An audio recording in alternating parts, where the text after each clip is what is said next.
ഈ വർഷം 2024 NEET entrance എഴുതിയ കുട്ടികളോട് കുറച്ച് കാര്യങ്ങൾ ഷെയർ ചെയ്യാനാണ് ഞങ്ങൾ വന്നിരിക്കുന്നത്.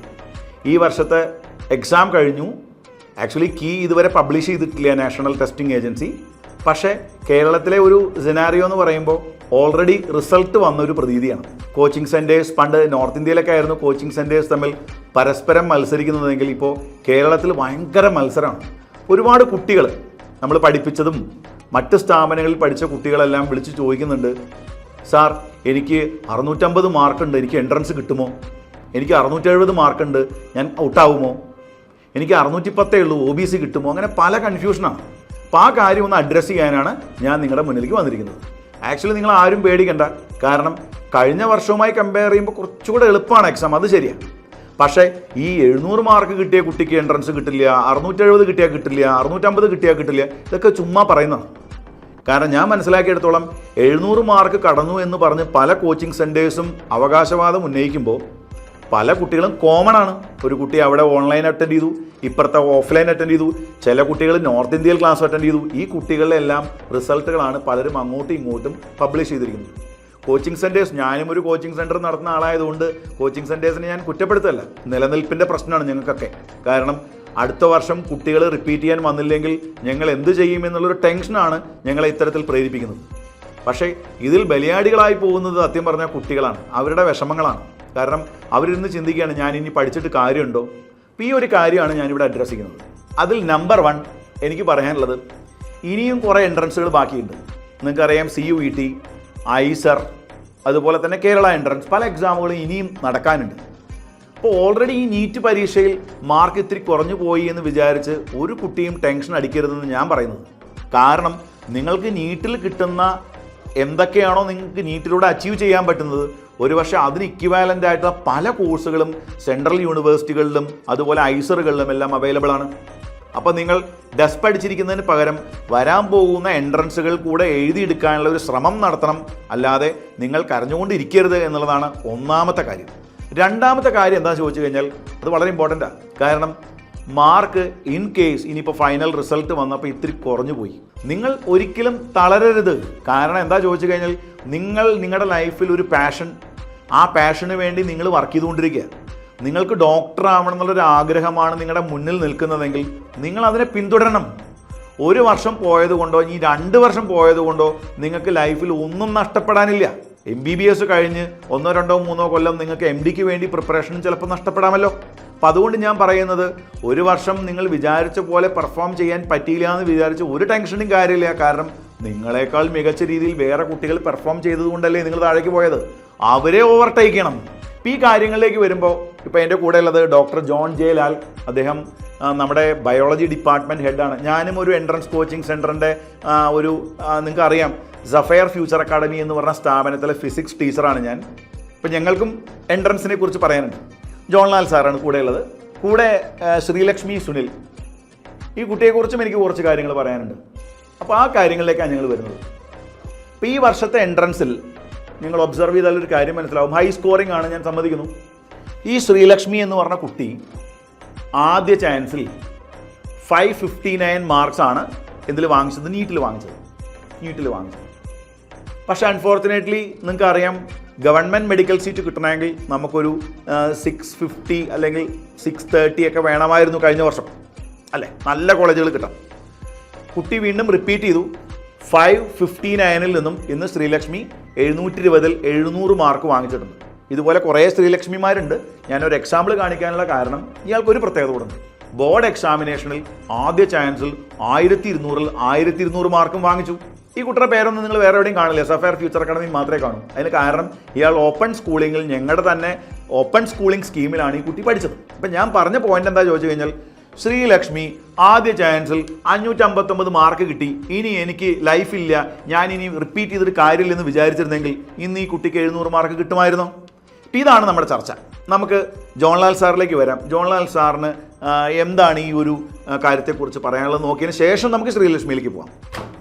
സാറിൻ്റെ ആസ്പെക്ട് എന്താണ് ഈ നീറ്റിനെ കുറിച്ച് പറയുമ്പോൾ? PSK പറഞ്ഞത് വളരെ ശരിയായൊരു കാര്യമാണ്. നമ്മൾ ആത്മാർത്ഥമായി ഓരോ പരീക്ഷകൾക്ക് വേണ്ടിയും പരിശീലിച്ചുകൊണ്ടിരിക്കുന്നു. എല്ലാം ശരിയായി വരണമെന്ന് നിർബന്ധമൊന്നുമില്ല. ചിലപ്പോൾ നമ്മൾ ഉദ്ദേശിച്ച സ്കോറിലേക്ക് എത്താൻ പറ്റാതെ വരും. പലരും ചെയ്യുന്നത് ആ ലഭിച്ച സ്കോർ കിട്ടിയില്ലെങ്കിൽ നിരാശയോടെ അവരുടെ ശ്രമം അവിടെ ഉപേക്ഷിച്ചിട്ട് അവർക്ക് കിട്ടുന്ന കോഴ്സുകളിലേക്ക് പോയി ജീവിതകാലം മുഴുവൻ ഒരു മനസ്സമാധാനമില്ലാത്തവരായി അത്തരം പ്രൊഫഷനുകളിലേക്ക് മാറുന്നത് കാണാൻ കഴിയും. എന്നാൽ നമ്മൾ ആഗ്രഹിച്ച ഒരു കോഴ്സ് ഉണ്ടെങ്കിൽ അത് കിട്ടാൻ വേണ്ടി പരിശ്രമിച്ചാൽ തീർച്ചയായിട്ടും നമുക്ക് അവിടെ എത്തിച്ചേരാൻ കഴിയും. നമ്മുടെ ലൈഫിൻ്റെ ഒരു വിജയമാക്കി അതിനെ മാറ്റിയെടുക്കാൻ കഴിയും. ഇപ്പോൾ നമ്മുടെ മുമ്പിൽ ഇന്നിവിടെ ഉള്ളത് ശ്രീലക്ഷ്മി സുനിൽ എന്ന് പറയുന്ന ഞങ്ങളുടെ സ്റ്റുഡൻ്റാണ്. അവളുടെ ആഗ്രഹം ഒരു നല്ല മെഡിക്കൽ ഡോക്ടറായി, ഒരു കാർഡിയോളജിസ്റ്റായി മാറണം. 10ാം ക്ലാസ് മുതലേ, ചെറിയ ക്ലാസ് തൊട്ടേ ഉള്ളൊരാഗ്രഹമാണ്. അപ്പോൾ ആ സ്വപ്നത്തിൻ്റെ പുറകിൽ ഇറങ്ങിത്തിരിച്ച ശ്രീലക്ഷ്മി കഴിഞ്ഞ വർഷത്തെ നീറ്റിൻ്റെ റിസൾട്ട് കിട്ടിയപ്പോൾ ചെറിയൊരു നിരാശ വന്നെങ്കിലും അവിടെ നിർത്താതെ വീണ്ടും കണ്ടിന്യൂ ചെയ്ത് 700 മാർക്ക് എന്ന് പറയുന്ന തൻ്റെ കഴിവിനൊത്തവണ്ണമുള്ള ഒരു റിസൾട്ടിലേക്ക് വന്നിരിക്കുക. തീർച്ചയായിട്ടും ഈ വർഷം ഒരു അഡ്മിഷൻ കിട്ടും എന്നതിന് യാതൊരു സംശയവുമില്ല. അപ്പോൾ ഈ ശ്രീലക്ഷ്മി സുനിലിലേക്ക് നമുക്ക് കടന്നു വരാം.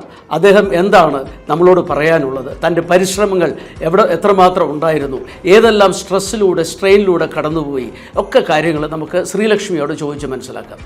അതെ, സാറുമാർ പറഞ്ഞത് തന്നെയാണ് സത്യം. ഒരു കാരണവശാലും നമ്മുടെ പാഷനെ നമ്മൾ മറക്കരുത്. കാരണം ലൈഫ് ലോങ് നമുക്കതൊരു റിഗ്രറ്റ് ആവാനുള്ള ചാൻസ് വളരെ കൂടുതലാണ്. ഇപ്പോൾ കഴിഞ്ഞ വർഷം നീറ്റ് കഴിഞ്ഞപ്പോൾ ഉണ്ടായ ഒരു ഫീലിംഗ് അല്ല എനിക്കുള്ളത്. രണ്ടവസ്ഥയും എനിക്ക് നന്നായി തിരിച്ചറിയാൻ പറ്റുന്നുണ്ട്. ഞാൻ കഴിഞ്ഞ വർഷം നിന്നിരുന്ന അവസ്ഥയിൽ നിൽക്കുന്ന ഒരുപാട് പേര് ഇപ്പോൾ ഈ വീഡിയോ കാണുന്നുണ്ടാവും. അവരോടൊക്കെ എനിക്ക് പറയാനുള്ളത്, ഇനിയുള്ള എക്സാമുകളും കൂടെ ട്രൈ ചെയ്യുക. ഡോക്ടർ ആവണമെന്ന് മനസ്സിൽ ഉറപ്പിച്ചിട്ടുള്ള ആൾക്കാർ ഒരു കാരണവശാലും കിട്ടിയ കോഴ്സിന് പോകരുത്. നിങ്ങളത് ഡിസേർവ് ചെയ്യുന്നുണ്ട്. അതിനുവേണ്ടി നിങ്ങൾ മാക്സിമം വർക്ക് ചെയ്യണം. 1 വർഷമോ 2 വർഷമോ റിപ്പീറ്റ് ചെയ്താൽ കിട്ടാത്തതല്ല ഇത്. എല്ലാം ത്യജിച്ച് മാക്സിമം ഹാർഡ് വർക്ക് ചെയ്യുക, നിങ്ങൾക്ക് അത് എന്തായാലും കിട്ടും. 10ാം ക്ലാസ് കഴിഞ്ഞപ്പോൾ തൊട്ട് നീറ്റിന് വേണ്ടി ട്രൈ ചെയ്തിരുന്നെങ്കിലും +1 തൊട്ട് സീരിയസ് ആയിട്ടല്ല പഠിച്ചിരുന്നത്. +2 കുറച്ച് സീരിയസ് ആയി പഠിച്ചത്. പക്ഷെ 1 വർഷം സീരിയസ് ആയതുകൊണ്ട് മാത്രം കിട്ടിക്കൊള്ളണമെന്നില്ലല്ലോ. ബോർഡ് എക്സാമും ഉണ്ടായിരുന്നു. അപ്പോൾ രണ്ടും കൂടെ ബാലൻസ് ചെയ്യാൻ ഞാൻ എൻ്റെ മാക്സിമം നോക്കിയിരുന്നു. ബോർഡ് എക്സാമിൽ ഫുൾ മാർക്ക് വാങ്ങിക്കാനായിട്ട് എനിക്ക് സാധിച്ചു. അതായത് 1200 മാർക്കും മേടിച്ചു അല്ലേ? അതെ, ഒരു പക്ഷേ കേരളത്തിൽ വളരെ കുറച്ച് കുട്ടികൾക്ക് മാത്രം കിട്ടുന്നതാണ് 1200 ഔട്ട് ഓഫ് 1200 ഫുൾ മാർക്കാണ് കേട്ടോ. പക്ഷെ നീറ്റിന് കുറഞ്ഞു പോയി. 559 ആണ് കഴിഞ്ഞ പ്രാവശ്യം കിട്ടിയത്. ആ 559 നിന്ന് ഇപ്പൊ 700ലേക്ക് എത്താനായിട്ട് 559 കിട്ടിയ ദിവസം ഒരു പക്ഷേ ഇനി പഠിക്കേണ്ട ഏതെങ്കിലും കോഴ്സിന് ജോയിൻ ചെയ്താൽ മതി എന്നുള്ളൊരു തോന്നൽ വന്നോ എന്നാണ് സാർ ചോദിച്ചത്. ഒരു 3 മണിക്കൂറോളം ഞാൻ വിഷമിച്ചിരുന്നിട്ടുണ്ട്. അപ്പൊ തന്നെ ഞാൻ തീരുമാനിച്ചു, പറ്റില്ല, ആ ഫീലിംഗ് ഒരിക്കലും സഹിക്കാൻ പറ്റുന്നുണ്ടായിരുന്നില്ല. അപ്പൊ എന്തായാലും 1 വർഷം മാക്സിമം എഫേർട്ട് ഇടാൻ തന്നെ തീരുമാനിച്ചു. അങ്ങനെയാണ് ഈ ഒരു വിജയത്തിലേക്ക് എത്താനായിട്ട് സാധിച്ചത്. അപ്പോൾ ഞങ്ങളുടെ സൈഡിൽ നിന്ന്, സഫയർ ഫ്യൂച്ചർ അക്കാഡമിയുടെ സൈഡിൽ നിന്നും ഞങ്ങളുടെ ഒരു സ്പെഷ്യൽ കൺഗ്രാജുലേഷൻ ശ്രീലക്ഷ്മിക്ക് ഉണ്ട്. അപ്പോൾ വീണ്ടും ഞാൻ നിങ്ങളോട് ആവർത്തിക്കുകയാണ്, കഴിഞ്ഞ വർഷം സ്കൂൾ ഗോയിങ്ങിൽ പഠിച്ച് ആദ്യമായി എൻട്രൻസ് എഴുതിയ കുട്ടികൾ, ഒരു പക്ഷേ ഒരു പ്രാവശ്യം കൂടെ എഴുതി നോക്കി റിപ്പീറ്റ് ചെയ്ത എൻട്രൻസ് കിട്ടാത്ത കുട്ടികൾ, റിപ്പീറ്റ് ചെയ്തവർ, ഇവരോടെല്ലാം എനിക്ക് പറയാനുള്ളത്, 1 വട്ടമോ 2 വട്ടമോ ട്രൈ ചെയ്ത് നിങ്ങൾ ആഗ്രഹിച്ച ആ സ്വപ്നം നിങ്ങൾക്ക് നടക്കാതെ പോയി എന്ന് വിചാരിച്ച് ടെൻഷൻ അടിക്കരുത്. പിന്തുടരണം കിട്ടുന്നത് വരെ. അതൊരു പക്ഷേ ഞാൻ പറഞ്ഞ ലൈഫ് ലോങ് പിന്തുടരുക എന്നല്ല, നിങ്ങൾ മാക്സിമം എഫർട്ട് ഇട്ട് പഠിക്കാൻ തയ്യാറാണെങ്കിൽ ഇതെല്ലാം അച്ചീവ് ചെയ്യാൻ പറ്റുന്ന കാര്യങ്ങളേ ഉള്ളൂ. യെസ്, കുറച്ച് ദിവസങ്ങളായിട്ട് ഈ യൂട്യൂബിലൂടെയൊക്കെ നമ്മൾ കാണുന്നത്, ഇനി നമ്മുടെ ഇവിടെ പഠിച്ചാലും നമുക്കിതൊന്നും കിട്ടാൻ പോകുന്നില്ല, കാരണം എത്ര പഠിച്ചാലും ഇത്ര മാർക്കല്ലേ കിട്ടൂ, അങ്ങനെയൊക്കെ കുട്ടികൾ പറയുന്നുണ്ട്. പലരും ഇന്ത്യക്ക് പുറത്തേക്ക് പോകാനുള്ള മാർഗ്ഗങ്ങളെക്കുറിച്ചൊക്കെ ചിന്തിക്കുന്നതായിട്ട് ഞാൻ മനസ്സിലാക്കി. പക്ഷേ ഞാൻ നിങ്ങളോട് പറയുന്നത്, ഈ വർഷം എക്സാമിനേഷൻ കഴിഞ്ഞ വർഷവുമായി കമ്പയർ ചെയ്യുമ്പോൾ കുറച്ച് എളുപ്പമായിരുന്നു. എല്ലാവരുടെയും മാർക്ക് റേഞ്ച് കൂടിയിട്ടുണ്ട്. 700 മുകളിലേക്ക് കയറിയവരുടെയും 700 കിട്ടിയവരുടെയും മാത്രമല്ല, നിങ്ങൾ നോക്കിയാൽ താഴെയുള്ള എല്ലാ കുട്ടികളുടെ മാർക്ക് റേഞ്ചും മുകളിലേക്ക് കയറി വന്നിട്ടുണ്ട്. അത്രയേ സംഭവിച്ചിട്ടുള്ളൂ. അതിന് മീനിങ് എന്ന് പറഞ്ഞു കഴിഞ്ഞാൽ നിങ്ങൾ ഔട്ടാവുമെന്നല്ല. മനസ്സിലായല്ലോ? ഇനി ഇൻ കേസ് മാർക്ക് കുറഞ്ഞു പോയി എന്ന് വിചാരിക്കും, ഞാൻ പറയുന്നത്, നിങ്ങൾ ആത്മാർത്ഥമായി ഒന്നിനെക്കുറിച്ച് സ്വപ്നം കണ്ടിട്ടുണ്ടെങ്കിൽ ഉറപ്പായിട്ട് അതിനെ പിന്തുടരണം. ലൈഫ് ലോങ് പിന്തുടരുക എന്നല്ല പറഞ്ഞത്. ഫുൾ ഡെഡിക്കേറ്റഡായി നിങ്ങൾ 1 കൊല്ലമോ 2 കൊല്ലമോ ട്രൈ ചെയ്താൽ കിട്ടാത്തതൊന്നും അല്ല ഈ നീറ്റ്. സോ ഈ വർഷം നീറ്റ് എഴുതിയ എല്ലാ കുട്ടികൾക്കും ആശംസകൾ. റിസൾട്ട് വരുന്നത് വരെ വെയിറ്റ് ചെയ്യാം. ഒപ്പം അടുത്ത പരീക്ഷകൾ എഴുതാൻ ഒന്നും കൂടെ ഓർമ്മിപ്പിച്ചുകൊണ്ട് നിർത്തുന്നു.